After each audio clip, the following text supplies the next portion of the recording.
This episode is all about that, giving you some tips and strategies and tools to help you navigate and work through their collection of all the things they want to keep, sometimes tucked away under their bed or in a closet somewhere around the house. Parenthood is challenging enough as it is, and getting organized sounds easier said than done. Now, combine these two together, and it's truly a balancing act that many of us struggle with day in, day out. If you're here, it's because you want to know how to get your life and home more organized and structured where the kids are involved too, so that parent life is a little easier and you can focus on what truly matters. Hey there, I'm Dianne Jimenez, owner and founder of One Tidy Place. I created this podcast because I know parents have their hands full. I know this because I have 3 kids of my own. Each week, we'll talk about all things organizing, teaching kids life skills, and contributing to the home, being on the same page with your partner, and raising your kids together while you tidy up, go out for a walk, or just need some real talk. I'm here for you. Thank you for tuning in. Are you ready? Let's do this. Hey everyone, welcome to another episode of the Organized-ish Parent Podcast, and you're listening to episode number 76. Now, today's topic is all about giving you some strategies when our kids don't want to throw anything away. You know, the stuff that we question and the stuff we would consider junk. So for many of us, because the kids are home now, at the time of this recording, it's in the middle of the summer. So it's understandable that the house is a little more cluttered and disorganized than when it is during school time. Well, for our house, it is. I'm not sure about yours. But it seems that when they're home throughout the day, there's more dirty dishes, things don't get put away, and there's a lot more people walking in and out of the house, AKA their friends. So during the season, it's also normal to want to do more home projects between vacation time, work, and keeping the kids busy. So trying to get organized and tidy up could be an uphill battle, especially when the kids don't want to throw anything away. So this episode is all about that, giving you some tips and strategies and tools to help you navigate and work through their collection of all the things they want to keep, sometimes tucked away under their bed or in a closet somewhere around the house. And other times, it's just out there in the open and they know exactly what they have, so you can't really go near it. But somewhere, something has got to give. Either you swoop in there with a garbage bag and clean house, or the kids' space now infiltrates into the common areas and you end up rage cleaning everything. Either way, there will be stress, anger, and annoyance, and even resentment coming from both parties. That's you and your kids. So this episode is truly to avoid all of that by guiding you in your path in raising capable kids, by providing you with a strategy that will help lessen the stress, arm you with what to say and how to go about it, and also to promote communication and a learning opportunity for you and your kids. Sounds good? All right, here we go. So when my oldest was still in elementary school, I would find rocks in his school bag. With my daughter, I'd find them in her jacket pockets and school bag too. And last year we were cleaning up under Kenzo's bed, and my boys have this IKEA reversible bed. They're called Cura beds, where they sleep at the top and underneath is kind of like their space at the bottom. And then when they get older, we can flip the beds 180 degrees and it turns into like a 4-post bed. I'll link it in the show notes so you can understand what I mean. Now, during that decluttering session under his bed, I found under an overturned box a white plastic bag filled with rocks, which reminds me the kids are away this week and I need to, before school starts, tackle that space under his bed again and revisit some questions that I asked him the last time about those rocks. I'm pretty sure they're still there. Anyways, all this to say is that when I asked my kids why they kept these rocks, their answers were arranged from shoulder shrugs to because I like to. And then when I'd ask if we can get rid of them, the answers again would be somewhere from no to shoulder shrugs. which to me, I interpret that as you don't need this anymore, which they would agree to after a conversation that we'd have about it, which is what I'll be walking you through today. Now, just to be clear, I'm not a therapist, psychologist, or psychiatrist here, but there are reasons why kids collect stuff, like the answers my kids gave, right? And at the same time, there may not be a reason at all. They walk home from wherever they're coming from, they see stuff outside, and they collect things that somehow end up in your home somewhere. Now, back when I was a kid, I'd say around 7, 8 years old, we lived in an apartment building where I shared the room with my brother and my sister. And my parents would sleep in another room. So it was something like 4.5, I think. Anyhow, one day my dad came home with a small round table, which I think was a side table. So I thought, cool, I'm going to use this as my desk for my little office. Now, I love office supplies. So on it, I had my lamp, a tower with all my office supplies in there that I could find, a clipboard that had my lists of all the things that I was listing. And I also kept a small envelope stuffed with papers. I remember it was so thick, the envelope was ripping at the seams because I just kept shoving papers in there. What were on those papers? I don't know, my scribbles. Why I had these? I don't know. Why not? It made sense to me at the time. Now, a couple of years ago, my daughter did something similar where she collected a stack of papers and ripped them into rectangular shapes and wrote a value on each one. She told me afterwards that it was money that she had created for herself, so pretend money, and she would keep them stashed in her drawer in her bedroom. And I think she still has them, or she got rid of them only last week. Anyhow, the reason why I'm telling you all of this is to help you understand and maybe give you a heads up when you start using the strategy I'm going to be laying out for you. Because sometimes there's no reason at all. And for them, that's okay.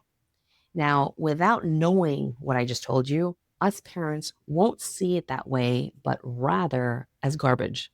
So the easy thing for us to do is to just get rid of it all, right?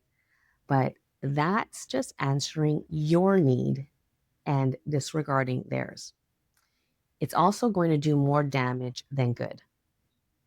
Meaning, when they see or find out that their things have been taken away, it causes a trauma response for them, like shouting, crying, shock, whining, pushback, maybe even shutting down. Now, I don't want to get too deep into this. This is not what this episode is all about, but I just want you to be aware in case you experience these behavioral issues. By the way, if you've ever gotten rid of your kids' things without them knowing about it or have done this in front of them in the past, you're not alone. I'm guilty of this too, and know of other parents who have done this also, where their adult kids still remember how they felt. They remember how things made them feel, especially when it affected them so deeply. So, what if we went about it a different way? Like, in a way that helps empower them to make decisions more confidently, as opposed to us doing everything for them and then they don't know how to decide on things. So, how do we go about it? Well, the first thing is to focus on what's important. So, aside from their basic needs, the basic stuff, you couldn't disagree that their well being would be right on top of that list of importance, right? So, let's look at your kids' collections through the lens of their well being. Now, if our kids are constantly keeping things to a point where it affects their actual living space and daily life, well, it's no doubt that their well being is at stake. So if they keep these things in their room and it's getting more and more tricky to move around, well, it's one, dangerous because they can trip and fall. Two, it'll be hard to find things. 3, they'll constantly be living in clutter. So, what kind of environment are we allowing them to live in where it's supposed to be a space for changing, relaxation, and sleeping? So, I'm talking about if they keep their collections in their room specifically. So, that's all going to be super challenging because they'll be constantly stimulated instead of trying to relax and sleep, right? Imagine they're waking up to clutter, and it's also going to be the last thing they see before they close their eyes. When they're in the room trying to do things, there's always going to be something that's attracting their attention and moving them away from everyday routine. Now, if they keep things in another place in your house, like the basement or a closet, for instance, well, that now affects the rest of the household. And if they store their stuff in the play area, well, there'll be less and less playing because there's so many things in the way to access their toys. And as a parent, all we want is for our kids to play with their toys, right? But if it's hard to access, then they won't. Then you ask them to clean their room or clean their space, and they can't or they won't. Or it'll take forever to do. Why? It's too overwhelming for them. So from that, you end up going on autopilot, rage cleaning, and throwing everything out. What will that really teach them? How would they feel if they got home and everything was thrown out? How would that make them feel to see all the things that they cared for and took time for gone? So let's move on to that. The more things they have to take care of or manage, the less time they have to do the things that they really need to do or do the things that you want them to do. For instance, some chores or starting their morning routine. So the result of all of this is for sure higher stress levels at home, and everyone will feel it.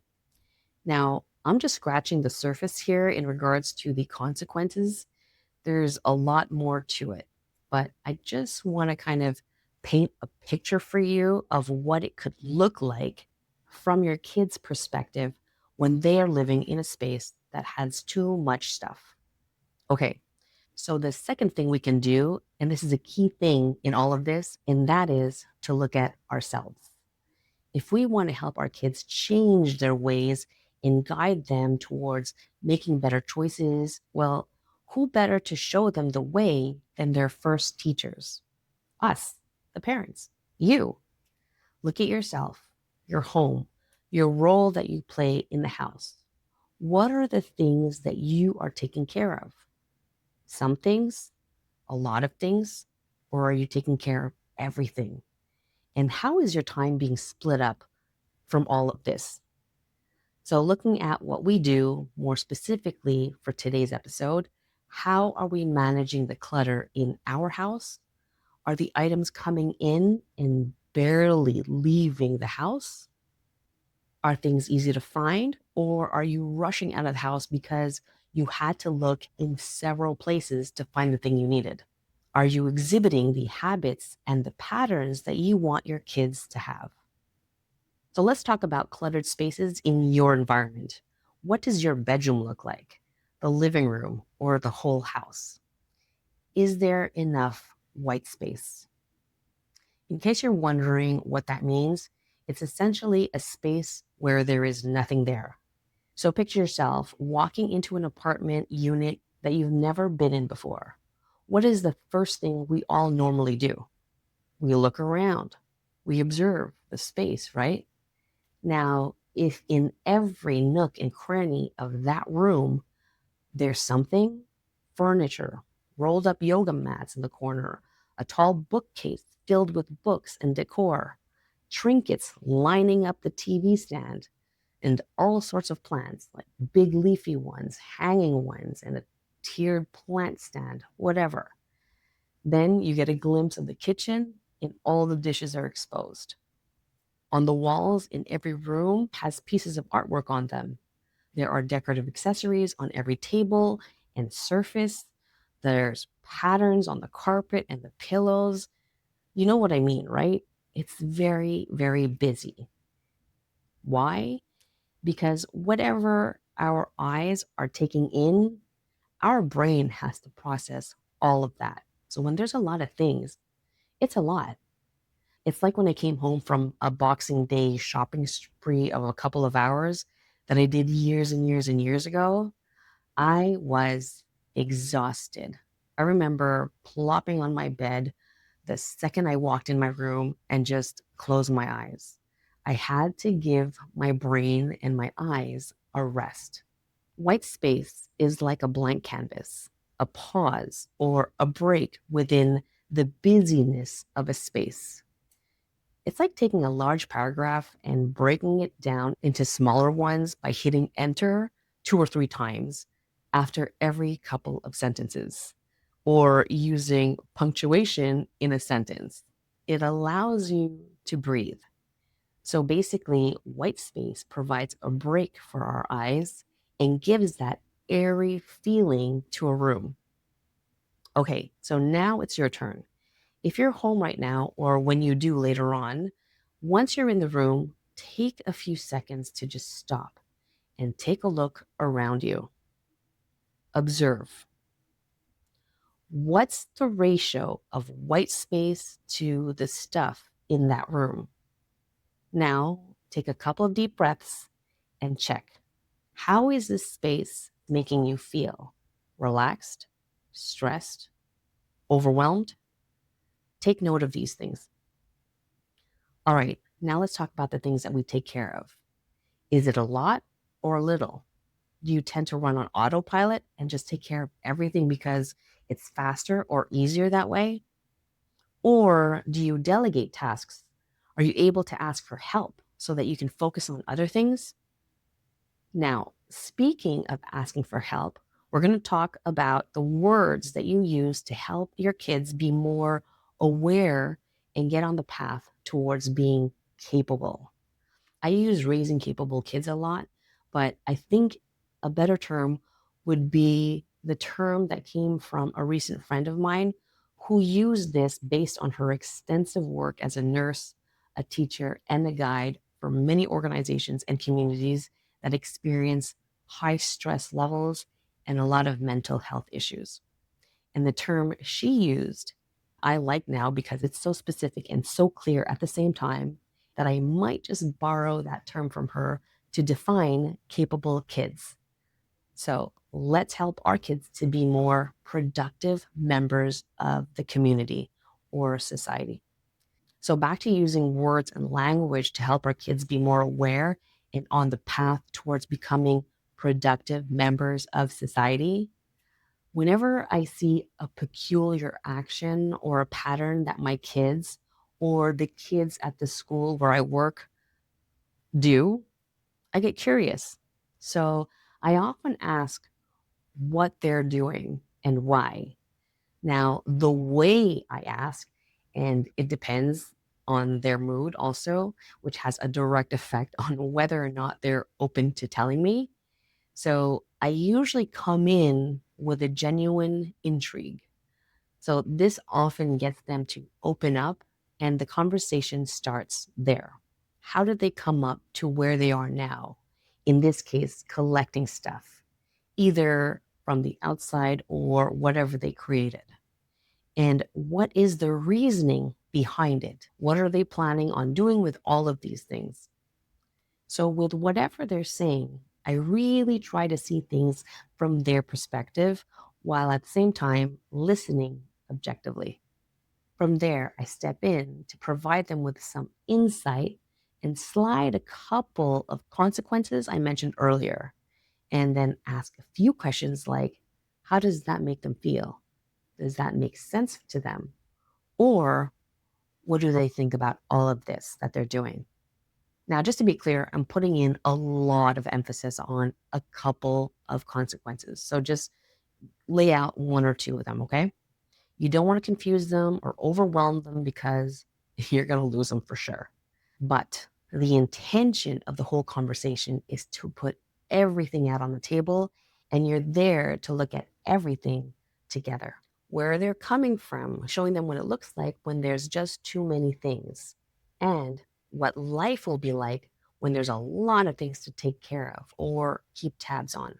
Also, don't forget to pause as to give them the opportunity to respond and comment and maybe even give their thoughts. I'm sometimes very guilty of not doing this and going off track that I often have to remind myself to circle it back. So it's a work in progress for me, but the more practice I have, AKA checking in with the kids and starting these conversations from a curious point of view, the better my communication skills will be. All right. So you might be thinking, okay, so just having a conversation with them and everything will change. Hey, if you really got through to them, possibly, perhaps, but don't be surprised if they don't. Kids, like many adults, need time and a few reminders to fully grasp things. Remember, maybe their mood or the way you initially started the conversation had a tone that didn't connect with them. So that can make them not open up at all. So, having these conversations with slight tweaks here and there is like planting seeds everywhere and hoping something will grow. But eventually, things will grow with enough light, water, and space. In other words, lead by example, encourage conversation, and give them time to process. Listen, it's not about telling them what to do all the time or what not to do, because a lot of times they will do the opposite of that, right? So instead, empower them, build their confidence in themselves, and help them to make those connections in their brain so they can expand their capabilities, like making appropriate decisions when it comes to collecting and keeping things. Okay. So, if there was anything in this whole episode that resonated with you, meaning your child keeps collecting a bunch of stuff and never lets things go, and you have no idea why they don't just get rid of it, or you often catch yourself wanting to throw everything out and you have done so in the past. Because, like I said, it's the easiest thing for us to do, but could be world shattering for them.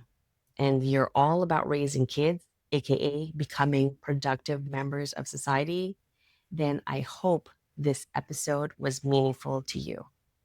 So, just to recap the things to do here, number one is come in with curiosity when asking them why they keep collecting things and not throwing anything out. Number two is ask them what they plan on doing with these things and try to see things through their perspective and just listen. Number three is to bring up one or two consequences each of having a cluttered space and having to manage a lot of stuff they collected. What will their life look like? That's key.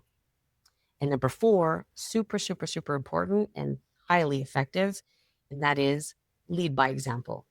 If your space is cluttered, theirs will probably be too. If you're managing tons and tons of things all the time, chances are they will too eventually, or will do the polar opposite of that and do nothing at all. And where does that leave you? Doing more. Remember, these conversations are a great opportunity to get to know more about them so that you can be the guide they need. And modeling the habits around handling clutter and organization places the kids on the path to becoming productive members of society. All right, my friend, thank you so, so much for being here and for tuning in. Please don't forget to subscribe and follow my show from whichever platform you're on. It would mean the world to me. Have a wonderful rest of your day, and I will see you next time. Bye bye.